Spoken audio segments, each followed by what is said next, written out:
میگویند خداوند همه گناه را عذابش در روز قیامت میکند. کل الذنوب یؤخر الله منها ما شاء الى یوم القیامه. همه گناه خداوند عذابش روز قیامت میکند. انسان نوکردگی این شب خواب نرفتگی خلاص نمیشن. انسان اینما پیشواز گرفتگی ها مسلمانای بیناموز فقط خدا را عذابش خلاص نمیشن. اینها دین فروشند، اینها ملت فروشند.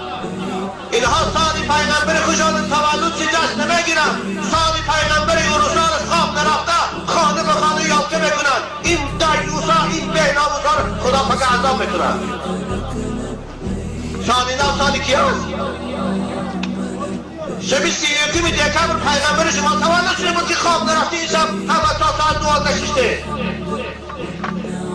محمد ابن عبدالله تولد شده بود. یادم که شما سالی تولد پیغمبرتان نمیدانه، اما سالی تولد عیسی را از اروپاییان زاید شما جشن گرفت ایستاده. شرمنده های بی ناموس و بی غیرت. شما مسیحی ها، شما اروپایی ها، یهودی ها پیغمبر شما را جشن نمیگیرن سال تولد شما. شما یک بار سوال نمیتونید که سال میلاد کی هستین؟ میلاد بابا دارید؟ میلاد ماما دارید؟ میلاد پیغمبر دارید؟ میلاد قرآن دارید؟ کی هست؟ از مسیحی ها باشید با ما چی دست دارن؟